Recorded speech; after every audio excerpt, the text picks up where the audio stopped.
Alright, so here's the last video you guys have to watch before class for week 7, I guess. Last thing about binomials is that we can actually find their mean and standard deviation. It turns out we could obviously still do it with the discrete way, the way we actually did this, because this ended up being a binomial distribution. But it turns out that the math actually simplifies, and that whenever we're finding the mean for a binomial, we can just do n times p. And wherever doing the standard deviation, we could just do the square root of NPQ. So just to see that for that example we did before, remember that was when we were guessing on 4 questions, probability of success was 20%. So our mean is 4 times 0.2. Basically, we'd expect to get 20% of the 4 questions right. So that would have put us at 0.8, which is exactly what we got when we did that in the calculator. And our standard deviation would have been 4 times 0.2 times 0.8. So square root of 4. Here's a very common mistake. Students will close the parentheses and stop the square root. Don't do that. Use the multiplication symbol instead of the parentheses.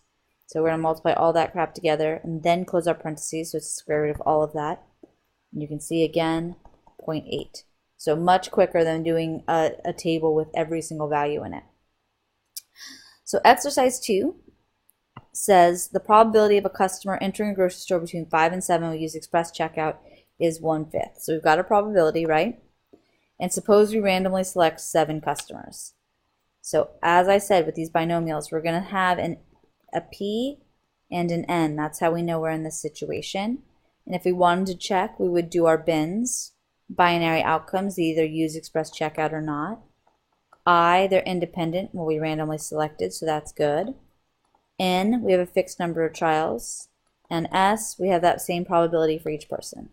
Perfect. So bins is met, and we can use the binomial. So the first question says find the probability of exactly 4 using express checkout. So we're looking for the probability that x is equal to 4. And since we want exactly one outcome, this is when we're going to use binom PDF.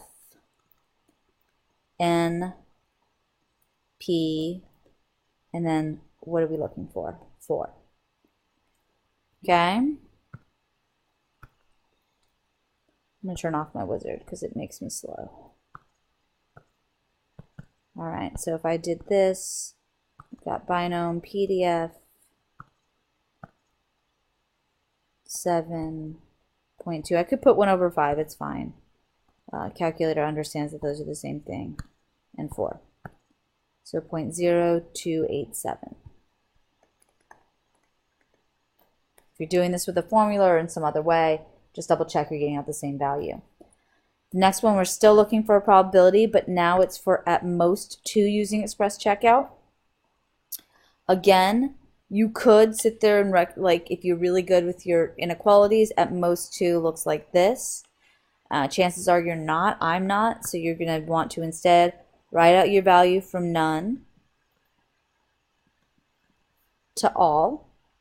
And then just think about what at most 2. Well, at most 2 is the most. So if you're doing this, you can either do this as PDF of 0, 1, and 2 all added together. Or since we circled something on the left side, this is the perfect setup for binom CDF. Because CDF adds up starting with 0 up to whatever value you tell it. So we can just say add up all the way up to the value at 2. And that's all we need.